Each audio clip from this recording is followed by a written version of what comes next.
안녕. 오늘도 재미있는 성경 이야기 들려줄게.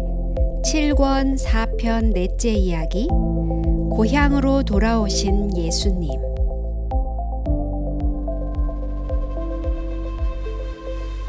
이윽고 예수님께서는 나사렛에 돌아오시게 되었어요. 정든 고향에 다시 돌아오시게 된 예수님의 마음은 얼마나 기쁘셨을까요? 아마도 예수님께서는 여러 해 동안 일했던 목공소를 둘러보셨을 거예요.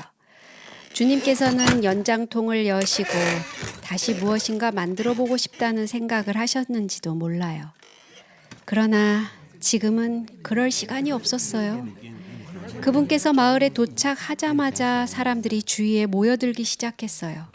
그들은 예수님께서 고향을 떠난 후에 얼마나 많이 변했는지 보고 싶어 했어요.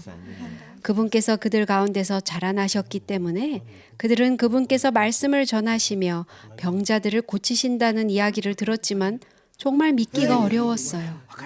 다른 사람들은 그분을 하나님의 아들로 생각할지 모르지만 그들에게는 다만 요셉의 아들일 뿐이었거든요.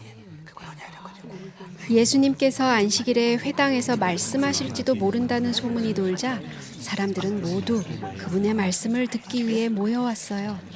성경을 읽으시고자 일어나셨을 때 예수님께서는 회당을 꽉 채운 많은 무리를 바라보셨어요. 모두가 낯익은 얼굴들이었어요. 그분께서는 이 사람들을 오래전부터 알고 계셨어요. 어떤 사람들은 그분을 좋아했고 어떤 사람들은 그분을 비난했어요. 그렇지만 그들은 모두 그가 무슨 말을 하려나 하고 호기심에 가득 찬 눈빛이었어요. 예수님께서는 어릴 때부터 이 회당에서 예배를 드렸었어요. 집에서부터 회당까지 걸어서 안식일 예배를 드리러 온 것은 1000번도 넘을 거예요.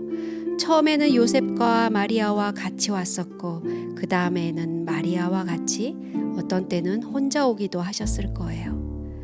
그렇기 때문에 성경에는 그분께서 나사렛에 오셨을 때 늘 하시던 대로 안식일에 회당에 들어가셨다고 말했어요. 그것은 오랫동안 그분의 습관이 되어 왔으며 지금도 그분께서는 그 습관을 따라서 행하신 것이었어요. 누가복음 4장 18절 19절에 보면 예수님께서는 이사야 61장을 펴서 읽으셨어요.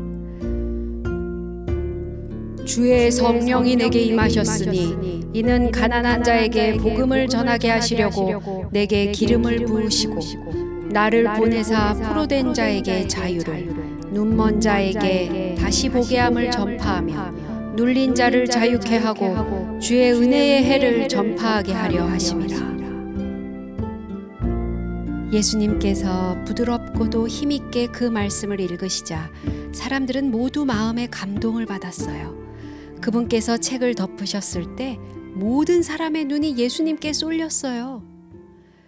그러자 예수님께서는 이 성경 말씀이 오늘 너희에게 이루어졌다. 이렇게 말씀하시는 거예요. 사람들이 깜짝 놀라서 듣고 있을 때 그분께서는 이 예언의 말씀을 자신에게 적용시키셨어요. 여러분 가운데서 오래 지내온 제가 이 일을 행하고 이 기별을 전하기 위하여 하나님께 기름 부음을 받았습니다. 전에는 여러분들의 가구를 고쳐주었지만 이제는 상한 마음을 고쳐주고 앞 못 보는 사람들을 보게 하고 압제당하는 사람들에게 자유를 주겠습니다. 잠시 동안 그들은 예수님의 부드러운 음성과 아름다운 말씀에 사로잡혔어요. 사람들은 모두 감탄하고 그 은혜로운 말씀에 놀랐어요. 그때 한 변화가 일어났어요.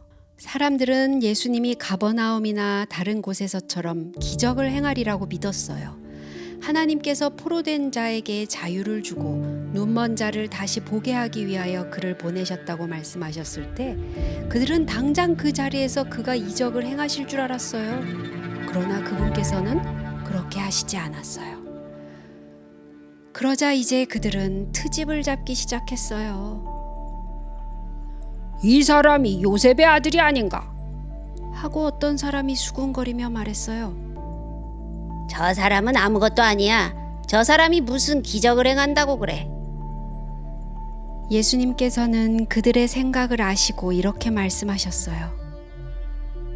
너희가 반드시 의사여 내 자신을 고치라 하는 속담을 들어 당신이 가버나움에서 행한 일을 모두 들었으니 그런 일들을 여기 당신의 고향에서도 행하시오 하고 말하는 줄 압니다. 선지자가 고향에서 환영을 받는 자가 없습니다. 그때 예수님께서는 엘리야 시대의 이스라엘의 과부들이 아니라 시돈에 사는 한 과부만 심한 기근 동안의 양식을 얻었으며 엘리사 시대에 이스라엘에 많은 문둥병자들이 있었지만 수리아 사람 나아만만이 깨끗함을 받았다는 이야기를 하셨어요. 예수님께서는 사람들이 어디에 사느냐는 것이 문제가 아니라 그 사람의 마음이 중요한 것이라는 사실을 그들이 깨닫게 되기를 원하셨어요.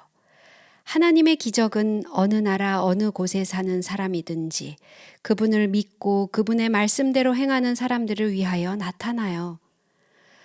사람들은 단번에 그 말을 알아차렸어요. 그들은 화가 나서 도무지 견딜 수가 없었어요. 그렇다면 우리가 가버나움 사람보다 못하단 말이군. 하면서 그들은 씩씩거렸어요. 좋아, 그렇다면 따끔한 맛을 보여주지. 거룩하고 평화로운 안식일은 갑자기 험악한 분위기로 바뀌어졌어요. 사람들은 길길이 뛰고 소리를 질렀어요. 어떤 사람들은 자리를 박차고 예수님을 향하여 미친 듯이 달려갔어요. 회당은 이내 아수라장이 되어버렸어요. 예수님은 밖으로 피하셨어요. 그러나 예수님께서는 길에서 다시 화난 무리들과 마주치셨어요. 죽여버려! 저 벼랑 끝에 가서 밀어버리자! 하고 누가 소리를 질렀어요. 폭도들은 곧 예수님을 나사렛 가까이에 있는 높은 벼랑으로 끌고 갔어요. 사정은 급하게 되었어요. 예수님의 봉사는 채 시작도 되기 전에 끝나는 것처럼 보였어요. 그때 갑자기 폭도들이 멈추어 섰어요. 그들은 서로 소리치기 시작했어요. 아니, 그자 어디 갔어? 이 사람 어디로 갔지? 예수님께서 사라지신 거예요. 성경에는 예수님께서 그들의 한가운데를 거침없이 걸어서 떠나셨다고 기록되어 있어요. 그리하여 그분은 나사렛을 떠나가시고 말았어요. 어린 시절부터 청년 시절까지 보냈던 고향에서 그분을 이렇게 취급하다니 이 얼마나 슬픈 일인가요? 그분께서 아무리 그들을 도와주시려고 해도 소용없는 일이었어요. 그들은 그분을 받아들이려고 하지 않았어요. 그분께서 오심으로 축복을 받은 사람은 겨우 몇 사람뿐이었어요. 거기서는 예수님이 다만 몇몇 병자에게 손을 얹어 고쳐주셨을 뿐 아무 이적을 행하실 수 없었어요. 비겁하고 어리석게 행함으로 그들은 얼마나 많은 것을 잃어버리게 되었나요?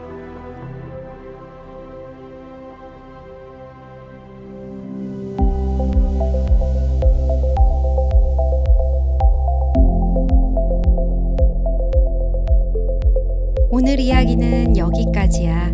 다음에 또 재미있는 성경 이야기 들려줄게. 안녕.